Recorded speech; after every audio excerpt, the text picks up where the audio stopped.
introduce taxes on freehold land, or any land for that matter. There was no proposal to introduce taxes on second-hand clothing or mitumba. There was no change to the rental income tax regime as alleged. There was no proposal to introduce tax on bottled water. There is no new tax on M-Pesa or mobile money.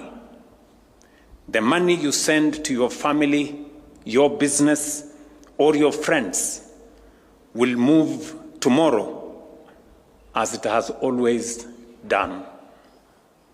There is no new tax on mobile phones, airtime, or data. There is no new tax on locally manufactured packaging used for essential products.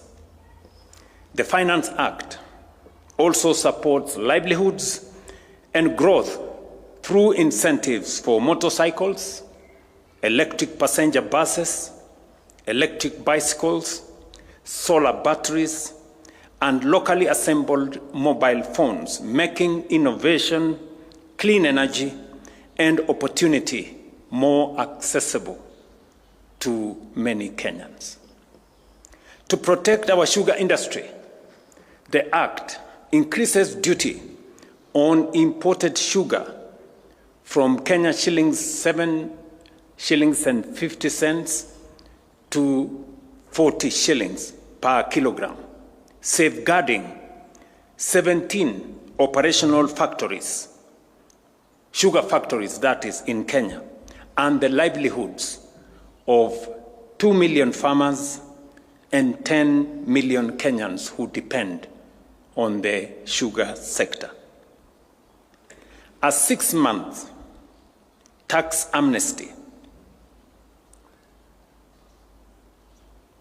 A 6-month tax amnesty will waive penalties and interest on outstanding tax obligations, allowing taxpayers to regularize their affairs while improving liquidity in the economy, in their businesses, and in government. Mortgage tax benefits previously available through banks have now been extended to borrowers from registered microfinance institutions, enabling them to enjoy the same relief that has been available to borrowers in banks.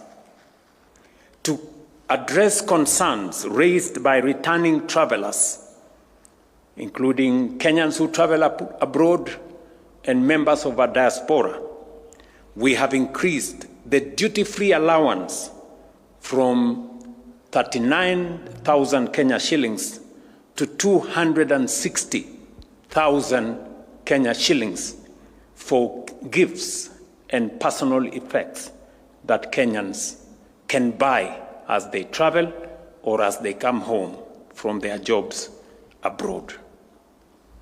To progressively reduce our debt burden, projects undertaken through public-private partnerships and our new National Infrastructure Fund will now benefit from reduced taxes, lowering delivery costs, accelerating implementation, and improving efficiency. This is what a fair tax system looks like. One that protects the vulnerable, rewards enterprise, promotes compliance, and shares responsibility fairly. The true measure of a budget is not what it collects, but what it makes possible. This budget invests in people, productivity, and prosperity. Ladies and gentlemen, education receives the largest allocation in this budget. Kenya shillings 784 billion, up from 526 billion in 2022 has been allocated by this budget.